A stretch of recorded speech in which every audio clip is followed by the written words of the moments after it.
Hey everyone, for today's build guide I'm going to be covering Lady Isolde.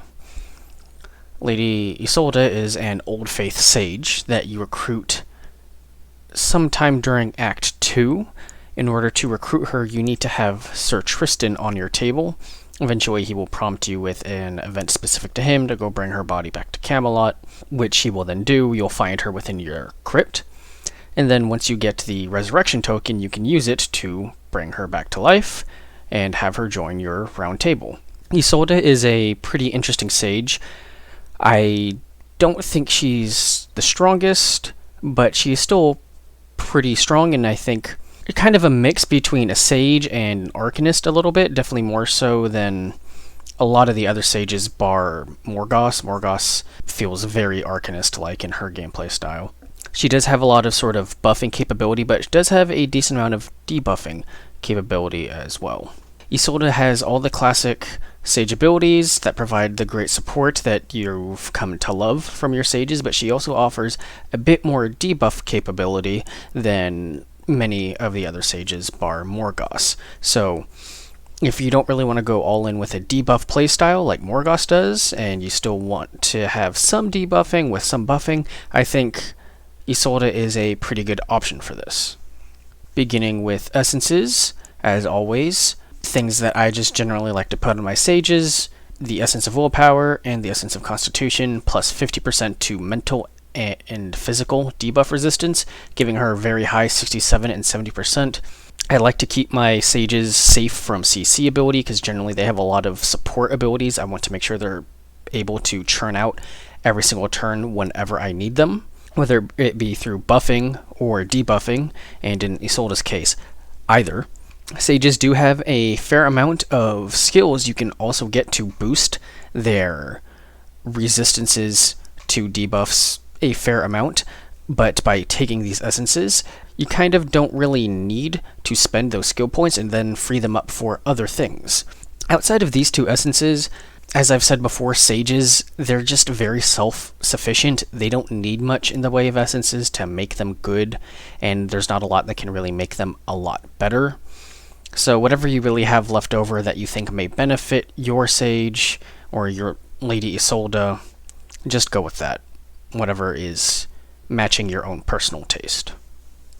Moving into gear, you'll kind of notice a theme that this build is sort of a battle sage, kind of. It's a bit more offensively oriented. It just kind of, I came across a lot of gear that really kind of stacked up with this. This build is a bit spread out. It's sort of like a jack of all trades kind of thing. It does a lot of things while still putting up some higher than average damage numbers, I think, than you'll see for your average sage. So just, you'll kind of notice the theme here. I'm mostly looking for things that boost status effect damage and things that synergize off of that. With her armor, the sign of Alanus, there's nothing really stand out here. I was really looking to try and find something more offensively oriented to synergize with her, and I just really struggled finding with anything. But I do like that this armor provides plus 1 AP. More AP just means more things you can do in a turn, and sages, I'm sure you are well aware of, have a lot of things they can do in a single turn. I do like that it does have this ability where if she takes vitality damage, she does regain HP. Obviously, we want to avoid taking vitality damage, but she is going to be kind of getting up in personal with some enemies from time to time, so this does act as a decent safety net. And then the extra plus 9 HP, that's just good. Like I said, a little bit more tankiness on her, and then 2 AP on the first turn of the encounter, situationally useful. The weapon that I have, though, really exemplifies the kind of playstyle that I was kind of using Isolde with that I found some success, and it's the Willow Spark rune. You can see there's a lot of things here. So her strikes now apply burning for 20% damage for 1 turn, so now her strike attacks will be applying burn and chill, so that's 2 status effects for the price of 1. I like that, very efficient. And you can see there's the plus 6 damage against burning targets and against chilled targets. So this is going to be plus 12 damage because the weapon will apply burning, and we will, of course, be taking the skill that applies chill to the target. And on top of all of this, plus 15% damage for the next melee attack for each spell cast since the last melee attack. So this really helps create some large sort of burst damage as far as a sage is capable of, at least. She can really throw out a lot of spells, more than most other sages, so she can really get this number up pretty high. Going on to her accessory, we have the Conjurer's Ice Gem. This is just a perfect item for her. It's -1 cooldown for ice skills, plus 4 damage against chilled units, plus 3 damage against Seelie. That last one is kind of whatever. The extra damage against chilled units, now just off of items alone, we're already up to plus 10. That's a great boost to her base damage. And -1 for ice skills for the cooldown. She has 4 ice skills, so she's getting a lot out of this item. Then lastly, for the manuscript, I couldn't really find a good relic. I searched and searched. I just was getting terrible RNG, couldn't get anything to really feed into her. But I still like this item, actually, kind of boosting up her support a bit. The main reason I have this is the -1 cooldown for Bless, and if she kills a unit, she reduces the cooldown on her Inspire by 1. So she can really churn out her support abilities much more quickly, and I think just helps really give her a nice mix of damage and support, playing into that sort of battle sage theme that I mentioned towards the beginning. Going into skills, I'm going to kind of gloss over the basic stuff. Of course, we're taking, the chill upgrade on Strike, I mentioned that earlier, to synergize off of her weapon. You're taking this anyways on every sage. Extra weapon damage, because I am going to be using her Strike to try and hit that burst window here. Extra damage against a frozen target. All the upgrades on freezing attack as usual. The usual upgrades on Bless, where it's now a group buff, costs 1 less, lasts an extra turn. The passives for Favored, giving you basically a free support cast once per encounter. Usually this is Inspire. And Long Reach. This one is actually really useful for her because she does have a ranged defensive spell that I really like to use, pretty much on cooldown. We took Global Protection with all the upgrades. I just want to help ensure as much safety for her as possible for when I do decide to move her in and get that attack in and start building up to that burst window. Inspire, the usual things, cooldown reduction, movement AP, cooldown reduction. Here we get to her first unique skill though. This one I want to spend a little more time on, Ice Lance. It's similar to a spell Morgana has, her Glacial Spike, or Glacial Strike. 150% weapon damage, cost chill to the target for 1 turn. With the upgrades, we're increasing the range by 2, having it apply Freeze, but now the cooldown is increased by 1, and an extra 15% weapon damage. This is just a great ranged attack that does a good level of damage, and can also freeze. Having a ranged freeze is very, very strong. We're taking Wall of Ice. It's just a very powerful crowd control maneuver, and it can help sort of like isolate a target she may be going in on and make it harder for allies to come in and then surround her. And just in general, it's a very good move, closing off paths, funneling enemies, tons of versatility with this move.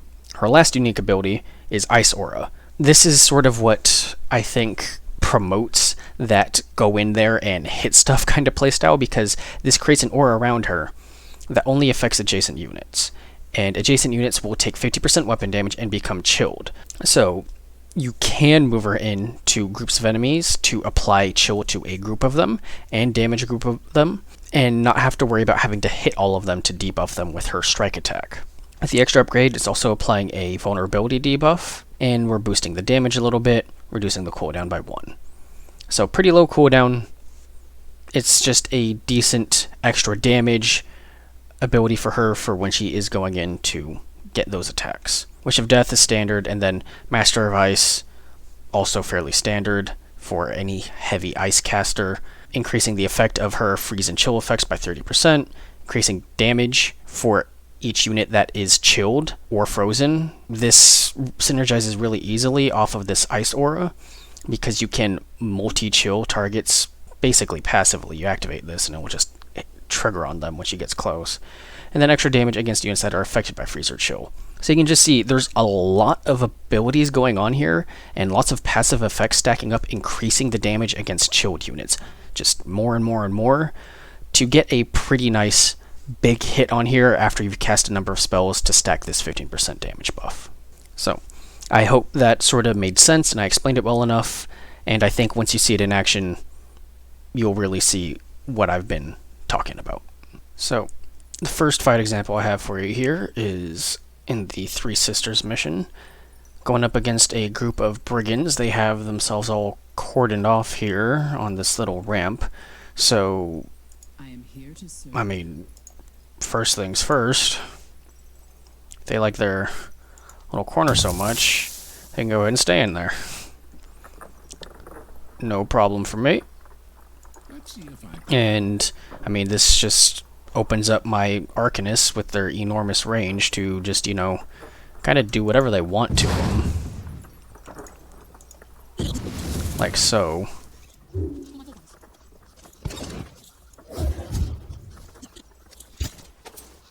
You can see the Ice Wall kind of messes with their AI a little bit.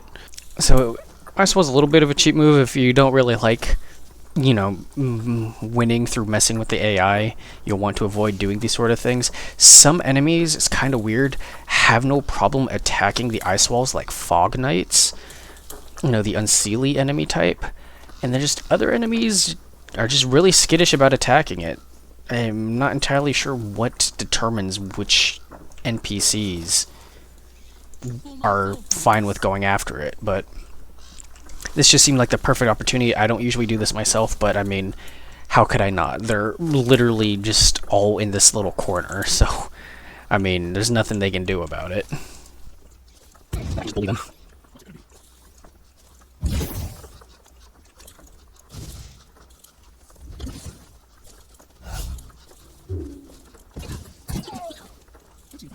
They just keep trying to run, and there's nothing they can really do.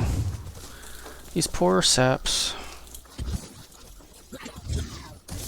There you go. That was more so showing off just how strong Ice Ball is. And, I mean, she isn't the only one that gets access to Ice Ball, but it is a very powerful move that is in her kit. And even if you don't abuse it like that, it is still extremely powerful. Moving on to a bit more of a serious fight. Here we're going against another group of brigands, this time out in the open, so no Ice Wall cheese to just block them in. But I am still going to use Ice Wall, actually. I'm going to set it up like this, so that way enemies that want to come at me need to filter around it. And this is still very useful because it forces them to sort of clump up. They'll either clump up as they run around it on this side, or as they funnel in through here. So even not by cheesing, still very good, and you'll kind of see what I mean as we go forward. We'll just drop some debuffs on them from my Arcus. I would call it there for now.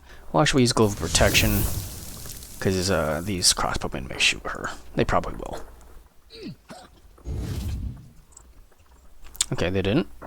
I'll take it. Going ahead and knock him away from the cover. Set up an Ice Lance. Keep dropping more debuffs.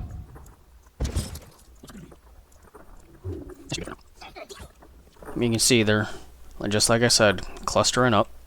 We're going to let them get a bit closer. Normally I would start engaging them, but I really want to sort of help prop up Isolde a little more like I do with a lot of my build videos. So I'm going to let them get one more turn of running in and have Isolde go in there so you can see what I've kind of been talking about. Let's do another Ice Wall though, just to funnel them a little bit more. Perfect. Globe of Protection. We're going to eat this one attack of opportunity, it's fine. Ice Aura. And now we're going to hit one of these guys. You can see already how much damage she's doing. She's going to be doing over 100 damage in a single strike. For a Sage, that's really good, especially for a non-backstab attack. You see, going on this guy, this one does count as a backstab, but this is going to be close to like 200 damage. But instead of showing that off, we're going to actually make the attack useful. And if we do freezing attack, it's a little bit less. So we'll go with a normal attack. 115 plus 7 armor. That's not shabby at all. And you see all these dudes are currently chilled. This dude's frozen. He's going to die from the burn. We're actually going to let this pass off, and you can see with the chill, these guys are down to 3.4 AP, so they'll only get one attack each. So she's relatively safe. Just drop that on you over there. And I'll just put a little and you see now, because he sets the burning on them, it helps combo off of her weapon that provides extra damage against a frozen and a burned target. And because even though she hasn't hit them yet, because of the chill aura, it sets the chill for her. So now, this is right after we did a melee attack, right? So there's no spell damage boosting. She's still hitting these dudes who have... This guy here still has 8 armor. Still hitting this guy for about 60 damage. Frontal attack into his shield, so he's going to be blocking and reducing some of that damage as well. That's a very good amount of damage for a Sage, especially a frontal attack going into a block. I mean, no complaints here. I mean, we can boost this more too. I mean, we can, you know, cast our spells. I mean, might as well, right? We'll do our bless. Let's go ahead and our inspire, I should say. Let's go ahead and bless her. Refresh our ice aura. And one swing. Hit him for... that was 82. Hit him for 64. And see, we have Inspire back because she got those 2 kills. Let's go ahead and move up. Pop Inspire again as usual. Gonna bless ourselves. Just pop Ice Aura again. He's just frozen. Globe of Protection. Ice Lance. And now we're gonna hit this guy for a huge... Ooh, 98, 78 in my off the top of my head. What is that, like 176? And then I didn't catch the armor damage? That's insane. And the last fight example I'm going to do is going to be against the Picked Ambush. Normally I sort of like to do my last fight example showing how well they can do in a 1v1 sort of situation against an elite. You already kind of saw that when she was bullying that brigand captain guy. But going against this other group, we can see we have a pretty good widespread arrangement of enemies. So this is perfect time where I'm going to use Ice Ball. It's not going to slow down these picked warriors on the outside too much. They will have to use a little extra AP to move like in these double diagonal formations. It will really slow down this picked chosen, however. And then we're just going to do the usual AoE debuffing on the other enemies around us. Get that burn down, so Isolde's weapon buffs will be ready to apply to these guys.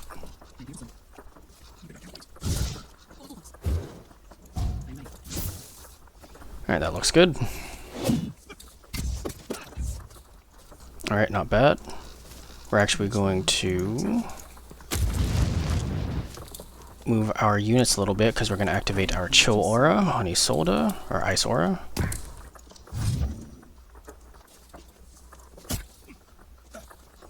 Then as we swing into this guy, again swinging into his block, 30%, so 30% damage reduction. But we're already hitting this guy for almost 100 damage, 85, that's nothing bad, that's nothing to sneeze at. And now he's most definitely easily softened up, so our primary damage dealer, our Sir Balin here, can very easily mop this up from here.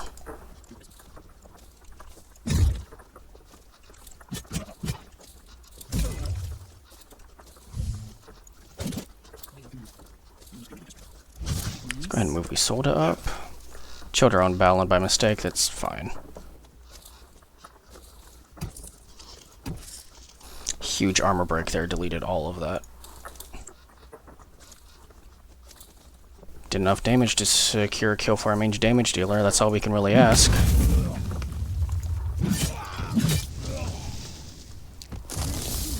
And there you can see, took less of the focus off of her, played her in a more realistic manner. How I would more likely sort of use her rather than trying to have her do much more things, give a much more accurate presentation of how she sort of does in combat. As you can see, she did a good amount of damage to the enemies she ended up swinging on, and literally did make the difference in allowing our primary damage dealer, our champion, Sir Balin, from going from not being able to get a kill on them to being able to get a kill. And for champions, that is very, very important. The more you can keep those kills rolling, the more damage they do, and just snowball effects, you know? Nothing super crazy coming off of her, but a solid performance nonetheless. So that wraps up the Lady Isolde build. As you saw in the gameplay, she is quite effective. She does have some strong battlefield control maneuvers. That ice wall, whether you're cheesing or not, is very useful for diverting enemies and forcing them into spots that you want them to, clustering up, making them much easier targets for AoEs. And then for herself, especially with the amount of time it takes for the enemies to reach you if you're playing defensively, she can throw out so many spells and then boost this sword damage so high, as you saw, breaking into triple-digit damage, which, even from a frontal attack going into a block, that is a huge amount of damage, and not the kind of melee damage you generally see on a lot of sages.